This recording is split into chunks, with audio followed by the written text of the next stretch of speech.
여러분 어릴 때 뭐 전래동화 같은 책 많이 봤었죠. 그 영상도 뭐 여러분 세대는 유튜브 세대니까 영상도 많이 봤을 것 같은데 거기 보면 은혜에 관한 이야기들이 참 많이 나옵니다.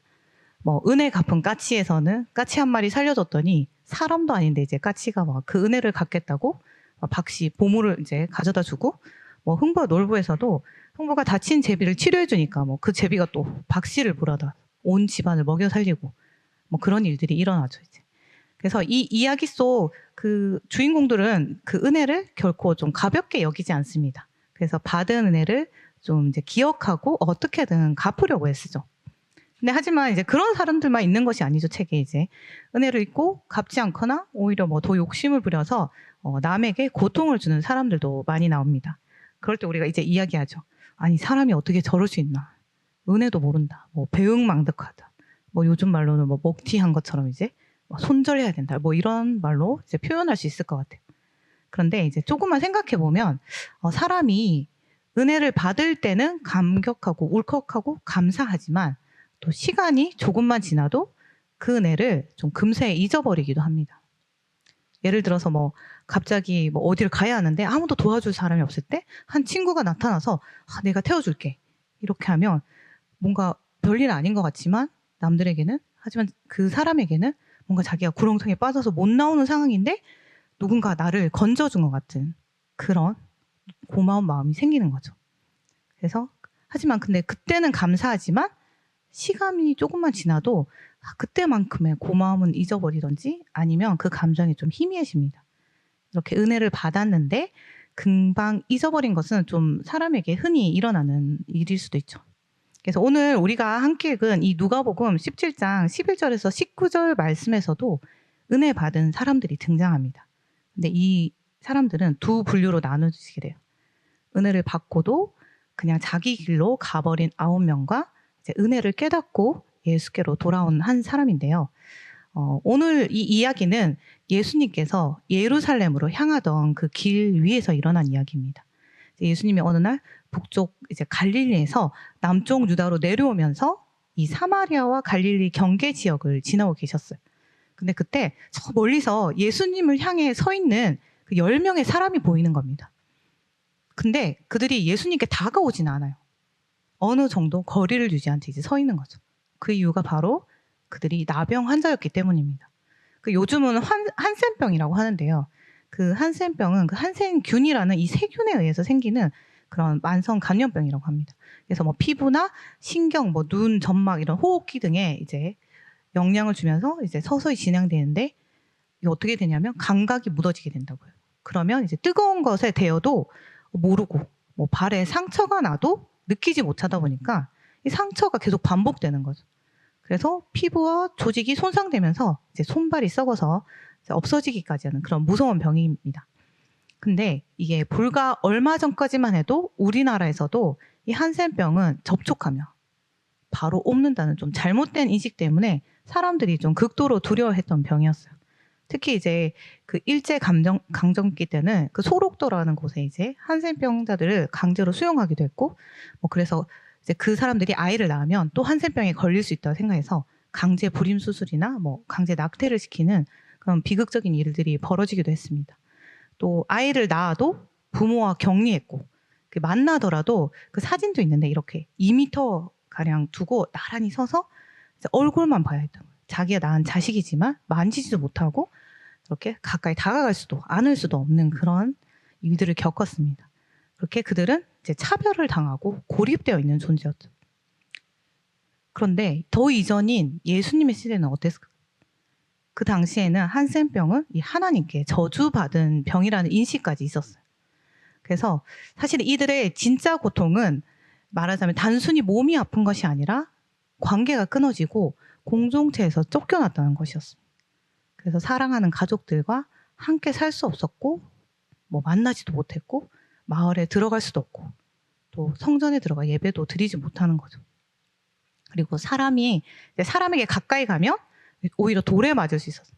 그리고 누군가 다가오면 스스로 자신을 막 부정하다, 부정하다 이렇게 외치면서 사람들이 피할 수 있게 만들어야 했어요. 그러니까 누군가에게 공포와 불편함을 주는 존재가 되어버렸으니 이들의 삶이 얼마나 슬프고 비참했겠습니까? 그러니 그들은 이제 살아 있어도 딱히 살아 있는 존재가 아니었던 거죠.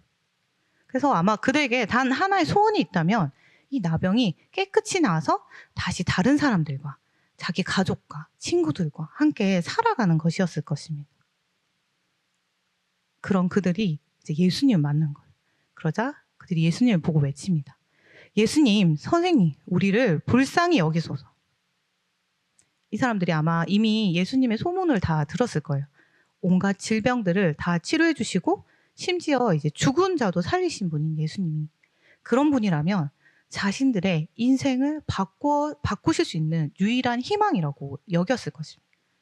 그래서 그들이 가까이 다가갈 수는 없지만 그들은 이제 목소리로 할 수 있는 최선을 다해서 예수님께 다가간 것입니다. 멀리서지만 온 힘을 다해 외친 거죠. 그런데 그때 예수님께서 그들을 보셨습니다. 이제 사람들은 이 병만 보고 더럽다, 뭐 저주받았다 이렇게 여겼지만 예수님은 그들의 존재 자체를 보신 거죠. 그리고 그들에게 말씀하셨습니다. 가서 제사장들에게 너희 몸을 보이라. 이 당시에 그 나병 환자는 병이 나았어도 이 제사장으로부터 이 진단을 받고 깨끗하다 이 선언을 받아야 다시 이 공동체로 가족에게로 돌아갈 수 있었습니다. 그런데 이 말씀을 들었을 때 나병 환자들이 아직 나은 것은 아니었어요. 여전히 이제 병이 진행되고 있었고 그러니까 솔직히 이렇게 생각할 수도 있었을 것 같아요. 아니 병은 안 고쳐주고 그냥 알아서 가보라고 하네. 아 이거 뭐야 이게 사기꾼 아니야 이런 생각을 했을 수도 있을 것 같아요. 믿지 못했을 수도 있습니다. 하지만 이 10명의 나병 환자는 그 예수님의 말씀을 듣고 이제 제사장에게로 발걸음을 옮깁니다. 누가복음 17장 14절 함께 읽을게요. 17장 14절 함께 읽겠습니다. 네, 14절 함께 읽을게요. 보시고 이르시되 가서 제사장들에게 너희 몸을 보이라 하셨더니 그들이 가다가 깨끗함을 받은지라. 가는 중에 말씀을 믿고 순종해서 이제 발걸음을 옮기는 길 위에서 기적이 일어난 거예요. 이제 그들 평생 소원이었던 그 나병이 깨끗하게 나은 것입니다. 그러니까 어떻게 보면 죽다가 살아난 것이니까 그들에게 엄청난 일이 일어난 거죠. 얼마나 기뻤을지 사실은 제가 상상해 보려도 상상이 안 되는 그만큼 기뻤을 것입니다. 그런데 오늘 말씀은 여기서 끝나는 게 아니에요. 오늘 말씀의 핵심은 여기서부터 시작이 됩니다. 이 치유의 기적 그 자체가 아니라 그 이후의 이야기가 지금 중요하다는 건데요. 여러분 10명 모두 같은 자리에 있었고 같이 예수님의 말씀을 듣고 같은 기적을 체험했습니다. 그런데 나중에 뒤이어서 하는 말씀에서 하는 말은 그런데 한 사람만 예수님께 돌아와 감사함으로 나아갑니다.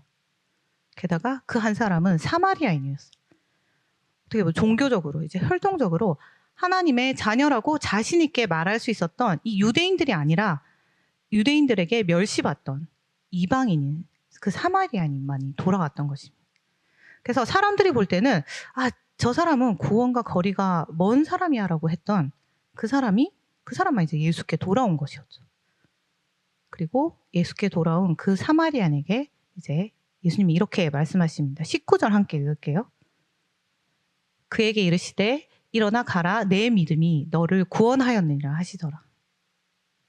여러분 여기서 진짜 구원에 이른 사람은 그 혈통적으로 유대인이었던 그 나머지 9명이 아니라 예수께 돌아와 감사한 사마리아인 한 사람이었음을 보여줍니다. 근데 여러분 이게 상황이 달랐던 것도 아닌데 다 똑같이 치유를 받았는데 왜 이런 차이가 생겼을까요? 그 이유는 그들이 같은 은혜를 경험했음에도 그 은혜를 바라보는 태도와 해석하는 시선이 달랐기 때문입니다. 그래서 여러분 진정한 구원은 이 혈통이나 민족적 이런 조건 같은 것에서 오는 것이 아니라 내가 말하자면 내가 얼마나 뭐 교회를 오래 다녔는지 열심히 뭐 출석했는지에 의해 결정되는 것이 아닙니다. 오히려 하나님의 은혜를 어떻게 받아들이고 그 은혜에 어떤 태도로 응답하느냐에 따라서 달라진다는 것을 예수님은 이 말씀을 통해서 오늘 보여주고 계신 것입니다.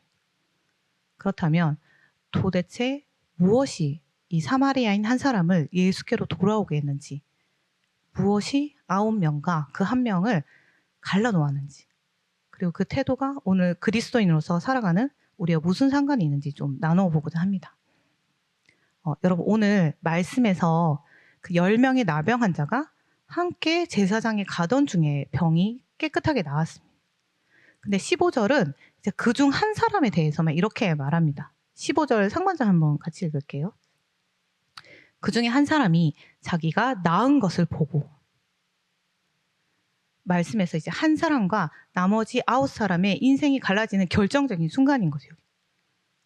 바로 그 한 사람이 자기가 나은 것을 본 그때입니다. 보았다.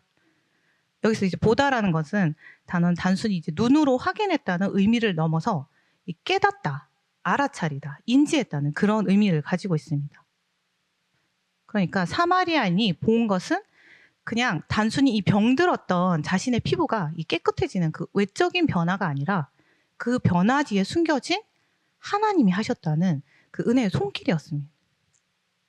그래서 10명 모두가 같은 기적을 경험했지만 그 기적 속에서 하나님의 은혜를 본 사람, 인지하고 깨달은 사람은 단 한 명이었다는 것입니다. 근데 여러분, 이 하나님의 은혜가 이 사마리아인에게만 주어진 것이 아닙니다. 10명의 나병 환자 모두에게 똑같이 주어졌습니다. 이 마태복음 5장 45절에서도 뭐라고 하냐면, 하나님 은혜에 대해서 뭐라고 하냐면, 이제 이는 하나님이 그 해를 악인과 선인에게 비추시며 비를 의로운 자와 불의한 자에게 내려주심이라. 이 말은 하나님의 은혜는 이 조건을 따라 주어지는 것이 아닙니다. 착한 사람에게만, 기도 열심히 하는 사람에게만 이제 조건적으로 주어지는 것이 아니라는 거예요. 그냥 햇빛처럼, 이 공기처럼, 우리가 숨 쉬는 것처럼 너무 당연하게 느껴져서 오히려 이 놓치기 쉬운 방식으로 이 하나님 은혜는 이미 항상 우리 삶 속에 흐르고 있다는 거예요. 여러분, 하나님이 이 세상을 창조하실 때 빛, 물, 땅, 식물, 해와 달 등 이런 순서대로 이 모든 것을 다 준비하시고 그 마지막에 사람을 창조하셨습니다. 왜인가요? 사람이 살아갈 집, 숨 쉴 공기, 먹을 음식, 따뜻한 해와 비 이런 것들 이제 사람이 살아가기 위해 필요한 모든 은혜를 먼저 준비해 놓으신 것입니다. 그래서 우리가 살아가는 이 세상 자체가 이미 하나님의 은혜로 만들어진 공간인 것입니다. 그래서 우리는 하루에도 수없이 이 준비된 은혜 속에서 걷고, 먹고, 사랑하고, 숨 쉬고 있는 것입니다. 근데 이제 사람들은 우리는 보통 뭔가 특별한 일이 일어나야만 은혜라고 생각을 하죠. 원하는 일이 이루어지면 하나님이 나에게 은혜를 주셨다. 근데 원하는 일이 이루어지지 않으면 하나님 뭔가 나를 사랑하지 않는가 봐. 이렇게 생각하는 경우가 많습니다. 하지만 오늘 말씀이 우리에게 보여주는 사실은 하나님의 은혜는 계속되지만 그 은혜를 보는 사람은 아주 적다는 것입니다. 10명의 나병 환자도 모두 은혜를 받았지만 이 은혜를 받는 것과 깨닫는 것은 다른 것입니다. 사마리아인이 특별히 더 착해서가 아니라 이 은혜를 바라보는 시선이 달랐던 것입니다. 그래서 9명은 내가 원하는 일이 이루어졌다. 여기에서 시선이 멈춘 거라면 사마리아인은 하나님이 하셨구나의 시선이 멈춘 것입니다. 그래서 우리는 나는 늘 하나님의 은혜 아래 있다는 사실을 의식적으로 기억해야 하는 사람들입니다. 왜냐하면 은혜는 특별한 사건이 아니라 하나님이 우리를 향한 그 사랑의 마음이 매일 우리 삶에 흘러가는 방식이기 때문입니다. 여러분, 이렇게 사마리아 사람은 자신에게 주어진 이 선물 같은 치유가 단순한 우연이 아니라 또는 자연적인 그런 회복이 아니라 하나님께서 주신 선물임을 깨달은 순간 가던 길을 멈추고 예수께로 돌아옵니다. 15절 다시 읽어볼게요. 같이 읽을게요. 그 중에 한 사람이 자기가 나은 것을 보고 큰 소리로 하나님께 영광을 돌리며 돌아와. 10명의 나병 환자들은 모두 자신이 병이 나은 것을 보았어요. 하지만 9명은 그저 자신이 향하던 그 길을 그대로 갔습니다. 아마 그들은 굉장히 들떠 있었을 거예요. 이제 드디어 집으로 돌아갈 수 있구나. 내가 사랑하는 가족과 친구들과 함께 더 이상 외롭게 지내지 않아도 되는구나. 이제 더 이상 사람들로부터 멸시받지 않아도 돼. 라는 생각에 기쁨에 들떠서 아마 제사장에 달려갔을 거예요. 근데 기쁨이 너무 커서 이 은혜의 근원보다 먼저 눈에 보이는 결과에 마음이 쏠려버린 것입니다.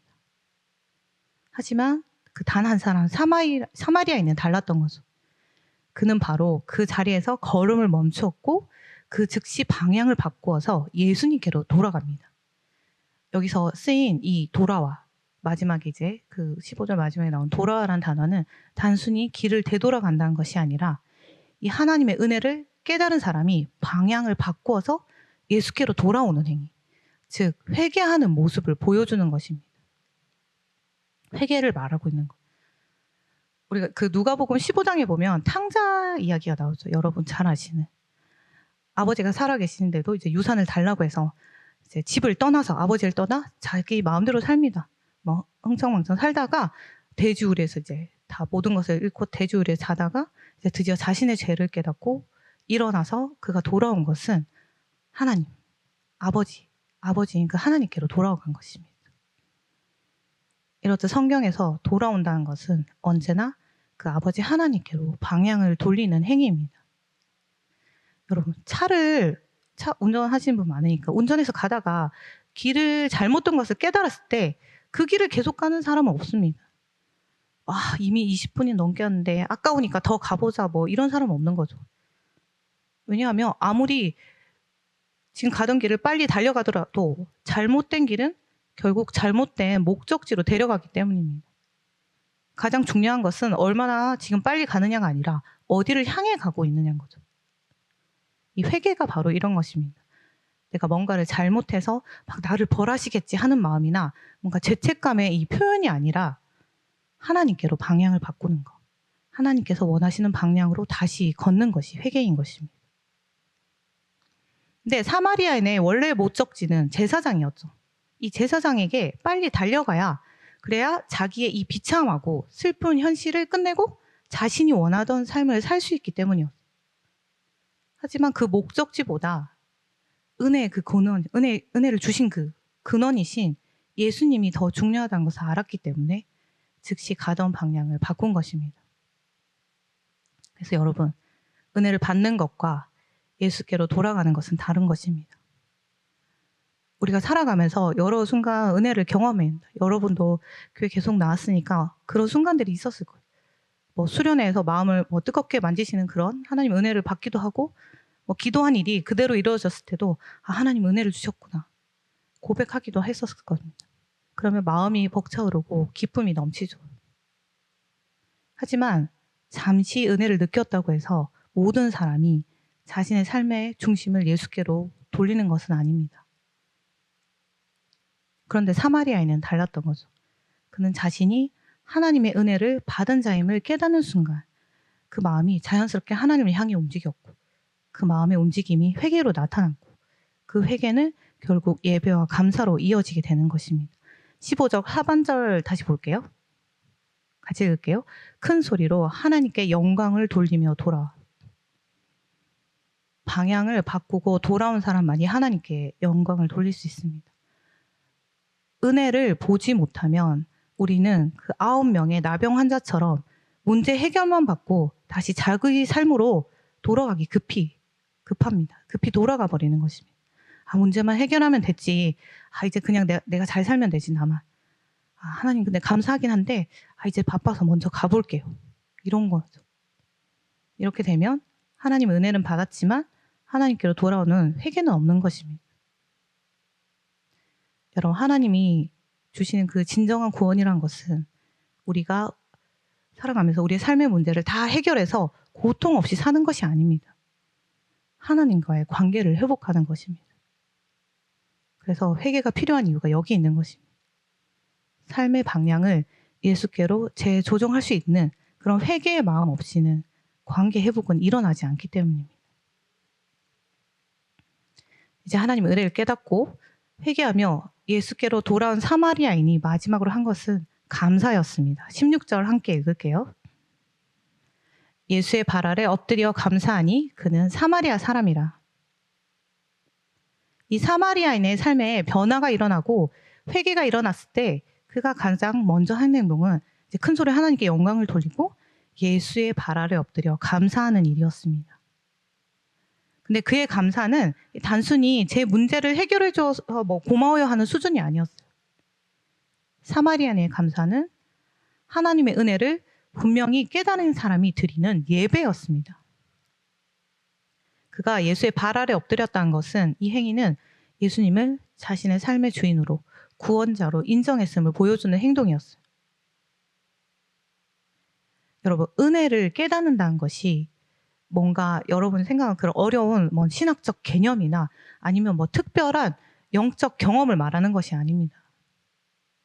하나님이 내 삶에 해주신 일을 알아차리고 이건 우연이 아니라 하나님이 하신 일이구나라고 고백하며 이 평범한 일상 속에서도 당연하게 보였던 이 순간들 그 안에 숨어있는 하나님의 손길을 발견하고 인정하는 것입니다. 그것이 바로 은혜를 깨닫는 것입니다. 사마리아인은 이 단순히 병이 나은 것을 본 것이 아니라 그 뒤에 계신 하나님을 본 사람이었어요. 그래서 감사할 수 있었던 것입니다. 그리고 하나님 은혜에 감사로 응답한 사마리아인 이 한 사람에게만 이렇게 말씀하셨죠. 19절 다시 같이 읽겠습니다. 함께 읽을게요. 그에게 이르시되 일어나 가라. 내 믿음이 너를 구원하였느니라 하시더라. 이 말은 곧 사마리아인의 믿음이 나머지 9명의 믿음과 달랐다는 것을 뜻합니다. 무엇이 달랐나요? 이 사마리아인의 믿음은 기적 중심의 믿음이 아니라 관계 중심의 믿음이었던 거예요. 9명은 예수님이 내 병을 고쳐주실지 모른다는 이 기적에 대한 기대는 있었지만 이 기적을 베푸신 하나님께로 돌아오는 회개도 없고 감사도 없는 그런 믿음이었습니다. 하지만 사마리아인의 믿음은 기적 자체가 아니라 그 기적을 일으키신 하나님을 바라보았고 그 은혜를 깨닫고 가던 길을 멈추고 예수께 다시 돌아와 감사하는 예배의 자리까지 나아가는 믿음이었습니다. 그래서 사마리아인의 믿음은 예수님과의 관계로 이어졌고 그 믿음이 감사로 완성된 진정한 믿음이었습니다. 여러분, 오늘 본문 말씀에서 10명의 이 나병 환자는 모두 같은 말씀을 들었고 같은 기적을 경험했습니다. 하지만 예수님은 단 한 사람에게만 말씀하셨죠. 내 믿음이 너를 구원하였다. 근데 그 차이는 이 능력도 배경도 이 경험의 차이도 아니었어요. 그들이 달랐던 것은 이 하나님의 은혜를 바라보는 태도가 달랐던 것입니다. 9명은 기적을 경험했지만 그 기적의 주인을 바라보지 않았고 감격은 있었지만 예수께 돌아와 감사하는 태도는 없었습니다. 하지만 한 사람, 그 사마리아는 달랐죠. 그는 은혜 주신 분을 보았고 가던 발걸음을 멈춰서 방향을 돌렸고 예수께 돌아와 감사함으로 엎드렸습니다. 그는 그 은혜에 반응한 것입니다. 그리고 그 믿음이 그를 진정한 구원에 이르게 한 것입니다. 우리는 어떤 큰 일이 일어나도 그 은혜를 금방 잊어버리는 존재입니다.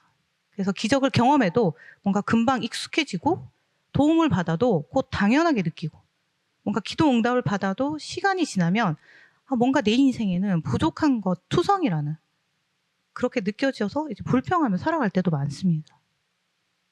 그렇게 감사라는 것은 이 하나님의 은혜를 잊지 않기 위해 반드시 필요한 영적 훈련입니다. 이 감사는 하나님 이미 주신 은혜를 기억하는 행동이고 마음의 방향을 하나님께로 돌리는 회개의 표현이고 또 우리의 믿음의 그 마지막 조각을 채우는 예배의 행동인 것입니다. 그래서 여러분, 감사는 발견하는 것입니다. 내 삶에서 이건 하나님이 하셨다라고 알아차리는 깨달음이 있을 때 감사함이 흘러나온 것입니다. 그런데 그 사단은 무엇보다 우리의 감사를 방해합니다.